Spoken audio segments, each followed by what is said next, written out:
issue, and Inia Florian Iman, journalist and commentator. Great to have your company this Saturday. Thank you both.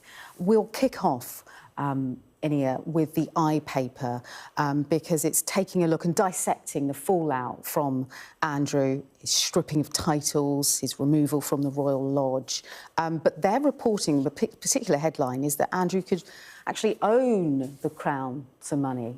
Yeah, so obviously the difficulties for Andrew keeps piling up, essentially. So effectively, the Royal Lodge is going through pretty expensive repairs. It's a Grade 2 listed mansion with 30 rooms.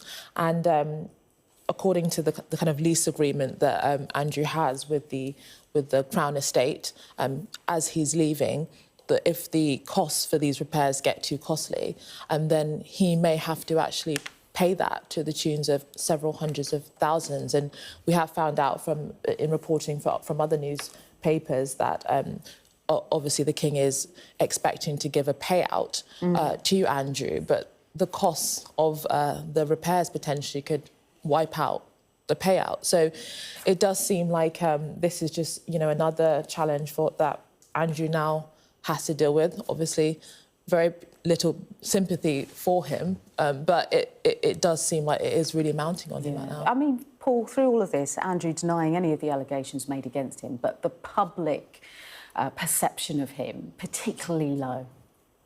Well, I'd say it's not just low, it's base and it's finished. Yeah. I don't think he can ever come back from this. There was snap polling conducted that you were covering earlier that showed just how low the opinion was. The other night when the news was broken on BBC's Question Time, there was a spontaneous round of applause from the audience when they heard that. I didn't see that. Andrew was getting stripped of his titles. I think that because he has been seen as so corrosive and so unpleasant and so self-knowing and so damaging to young women, people are not necessarily seeing him as part of something positive within the royal family or within British society, but something negative that needs to be dealt with. OK, we're going to move on now. This is the front page of the Daily Express that we're going to talk about now.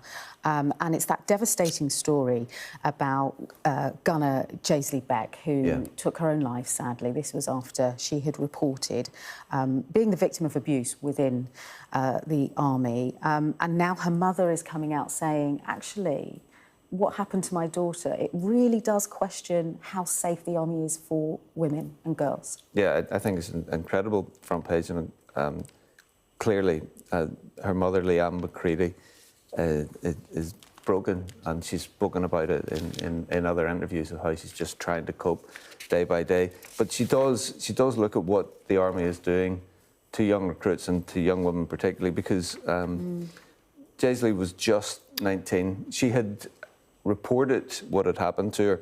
Warrant Officer Michael Webber has now been sentenced for sexual assault.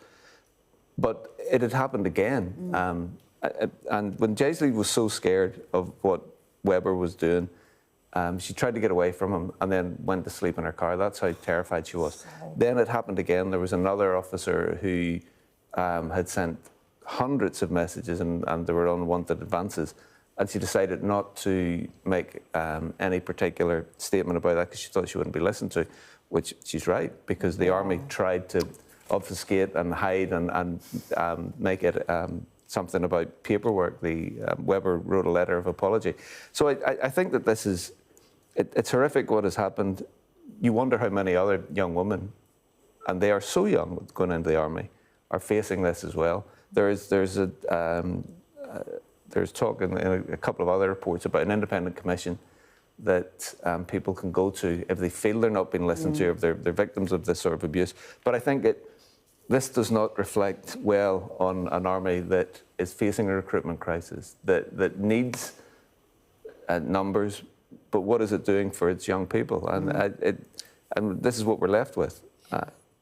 Yeah, her mum saying that Jaisley was disbelieved. And there were so many empty promises, and now this is a woman without a daughter who is much Loved. We'll move on to The Guardian now, Inia.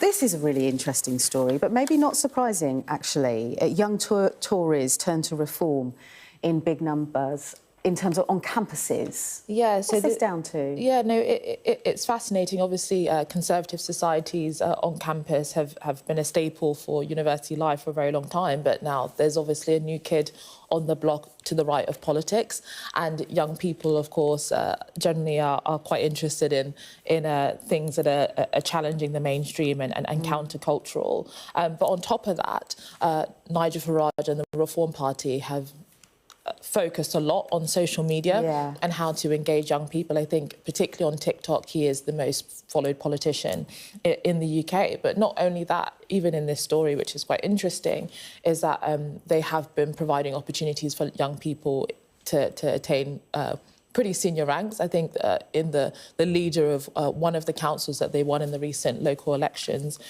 is a teenager. So the story talks about how many of these young people on campus perhaps see this as a potential route to attaining an actual position in politics. But notably as well, there's campaigns amongst many campuses to have the Reform Society disaffiliated and to prevent them from actually doing the things that they want to do on campus. And we can understand that in the way that we've seen with campuses, that there's often no platforming and shutting down of discussion. But for young people, this is a reality that they've got to be able to engage in that political discussion. Voice on social media. Good thing, Paul, or a danger? Well, I think it... Personally, it's slightly dispiriting that young people are turning to reform, but I'm not surprised, because if you're going into university and you're looking at your future, you see that you've been let down by successive governments of left and right and the traditional parties. Housing is unattainable. What happens when you graduate? You may not be able to get a job, or if you do, you're left with huge debt. They've been left with a future that is very, very unclear. So if you've got an upstart party saying, well, hold on, we can do this differently and we can give things to you, you can see how that is going to be an attractive option. And the other thing that's quite interesting about the story is that it's not top down, it's not from the party itself, it's young people, grassroots bubbling up, who are deciding to take back control themselves and put it there. Really appreciate that. Paul, Inia, thanks for your company. Do join us after the break for much more.